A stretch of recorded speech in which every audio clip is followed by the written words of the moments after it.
So, as we stand on the brink of an agricultural revolution, AgriTech Visionaries is committed to harvesting tomorrow by redefining how we grow and consume food. As Wendell Berry once said, eating is an agricultural act. With this in mind, our mission is to improve access to healthier, locally grown produce by integrating cutting edge farming technologies into both urban and rural landscape. We are not just cultivating crops, we are cultivating a sustainable future. I would like to introduce our business model as such that AgriTech Visionary is dedicated to improving access to healthcare locally grown produce by integrating advanced farming technologies into urban and rural setting. Our mission is centered on promoting sustainable and enhancing community health. We aim to be able to to be a go-to source for fresh, healthy, locally produced food by leveraging cutting-edge agricultural technologies with transformed traditional farming practices. Without wasting further time, I would introduce you to my team members, which are as follows. I am being a CEO of this business plan. Rafat is being a COO. Vikram is CTO. Pinchuan is a CMO, and Vivek is CFO. Handing over to Rafat now. Hi everyone. So I'm going to be talking about our product portfolio. So we have various products in our portfolio, but the main three products are hydroponic kits, vertical farming solutions, and smart farming technologies. Hydroponic kits are DIY kits, which are given for urban dwellers and commercial systems for larger operations. And vertical farming solutions, so we offer various units which are customizable to fit various urban and rural applications. And we also provide IoT sensors, automation systems, and AI-driven data analytics tools to various organizations. And We have taken this approach because the market trend, so it has grown from 23 billion to 80 billion. It is supposed to grow to 80 billion by 2030. So this idea was chosen based on that. We also have various services such as agricultural consulting to help farmers improve yields, and educational resources where we have various training programs, and additional resources where we have given a YouTube channel with tutorials and customer testimonials. So these are the portfolio of services we have. Next slide, please. So as far as branding and promotion is concerned, we have two main target audience. The first one is small sites where we include urban housing, and larger sites where we cater to commercial farms and agricultural organizations. So we have applied three customer acquisition strategies. One is social media marketing, Instagram, Facebook, YouTube, and TikTok, and advertising where we use Google Ads, LinkedIn ads, and community events and exhibitions. And we also have few retention strategies planned, such as customer service, providing 24 by 7 customer service hotline and regular communication with the customers to get their updates, feedback, etc. And then a loyalty program where customers can earn points or discounts with every purchase. So it's important to partner with good organizations in order to succeed. So this is from my side, passing over to the next person now. Thank you. Yeah. Yeah. Thank you, Rafat. We have a growth roadmap here where we divided into four phases. In the first phase, we will be going with the pilot project and the partnership, and when we go for second phase, like we'll be expanding to, regionally, and then we will go for national layout in the phase three. And after all this, like we'll be diversifying in the market with the new innovative techniques. Next. Yeah, in we have like four R&D initiatives which we have to maintain, where like we'll be collaborating with the academic institutions for new technologies to use, and like we'll be using like data which will be collected in the process for like better output, and then we'll be going with the sustainable research in order to maintain the economic environmental impacts, and then like we'll have innovation hub like where we'll be discussing all these initiatives.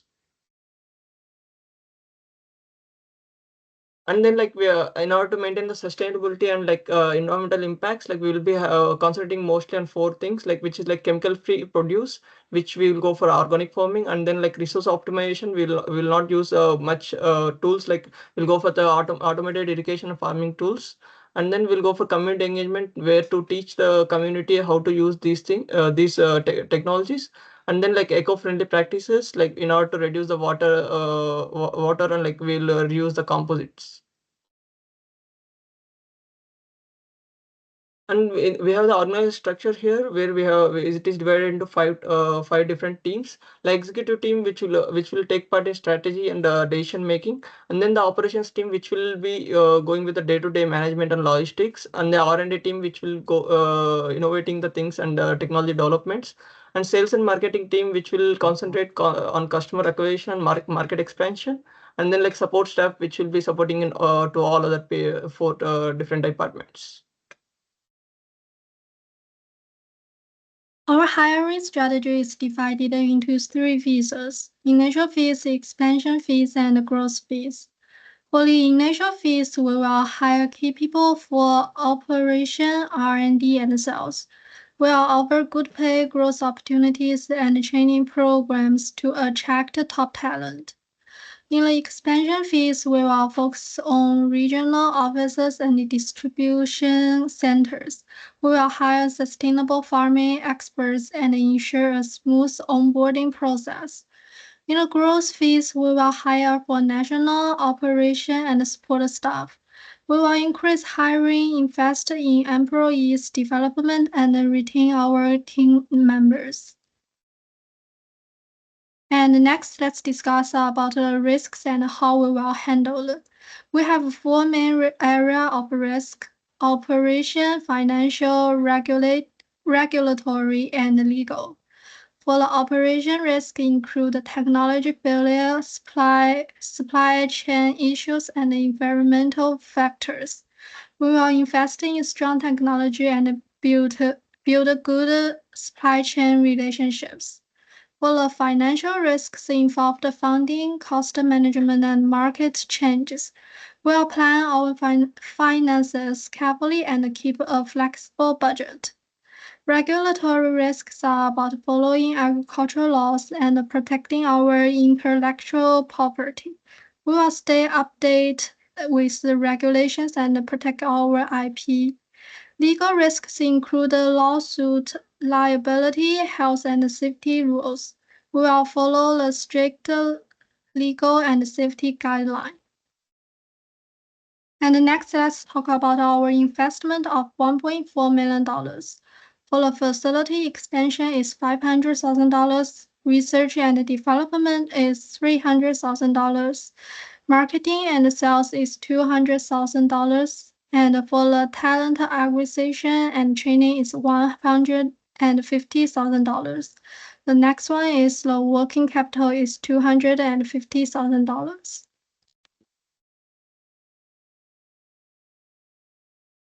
Hello everyone, I will be explaining our revenue model. So we are expecting around 5 million revenue by end of this year, and we'll be growing year on year by around more than 2%. And by the end of the year 5, we are expecting to gain 150 million in revenue. Next, please. So this is a project pricing strategy, and our revenue model basically built on three main pillars. Our products and equipment sales, basically DIY kits, hydroponic kits, smart sensor and IoT devices, and we provide subscription and consultant-based services, which are premium-based services, projects, or and workshops and certification programs, and comprehensive solutions and on-demand supports. So we have a different pricing for different services. For services, we would be charging based on the time and based on size on farm and etc. And for DIY kits or products, we'd be spending based on basic products and advanced products, and also based on the number of quantity of products. Next. So this is a cost structure. We are expecting to have a total fixed cost of 2,250,000 by the end of the year. And variable cost mostly on utilities and customization of solutions for different clients. So we are expecting a total variable cost of $1,030 per unit of product or service we are selling. Next. So these are, I'll explain our unit economics. So these are here for the let's say for the hydroponic equipment, we our revenue average revenue is $10,000.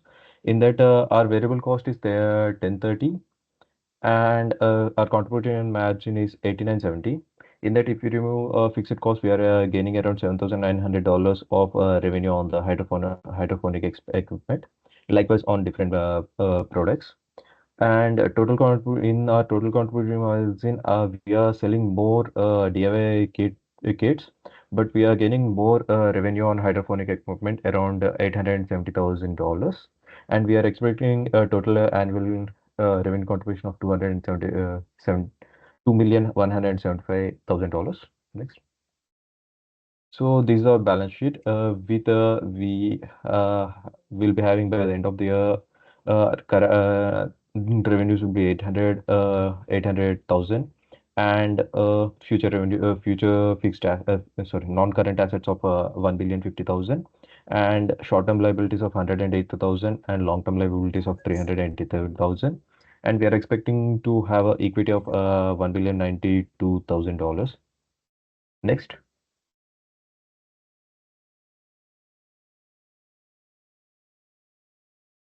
Next, Vikram will be explaining Yeah. about the current market.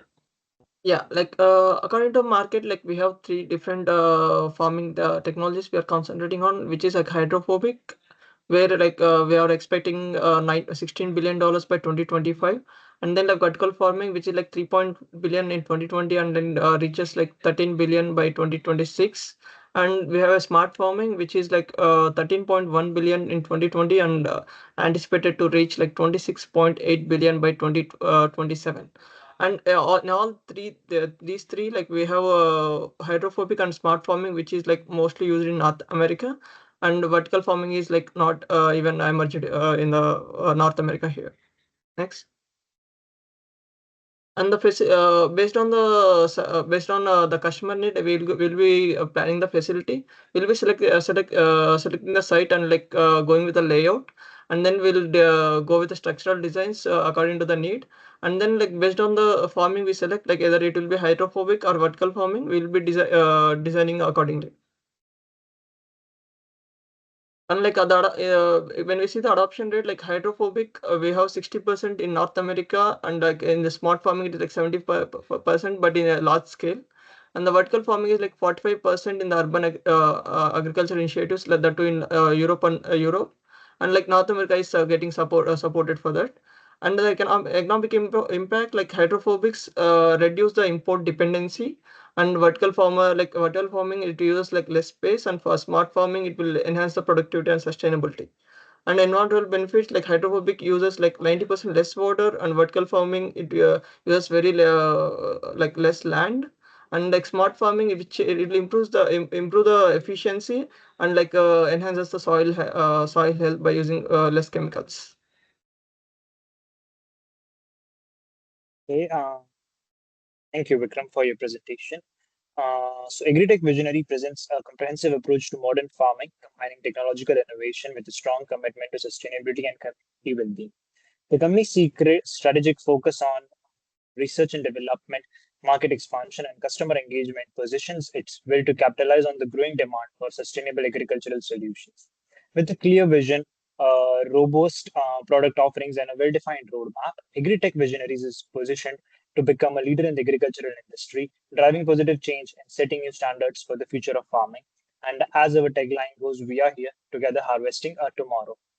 So there were multiple resources that we have taken help from before making our business plan. Some of which are certain books, these are articles, some research papers, and one small report that is there. So thank you for your time and consideration of our business plan. Thank you.